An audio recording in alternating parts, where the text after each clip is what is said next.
How to recover deleted TikTok videos. So if you want to recover your deleted TikTok videos, then what you need to do is first you just need simply open up your TikTok application.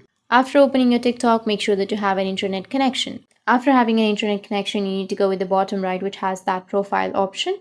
And under profile, you need to go with the upper right, which has that three horizontal lines, and go with settings and privacy. Under settings and privacy, scroll all the way down and tap on report a problem. And from report a problem, it will take you to either a report a problem page or help feedback page.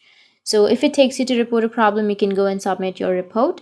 But if it takes you to the help and feedback or chat option, then you just need simply go with chat with us.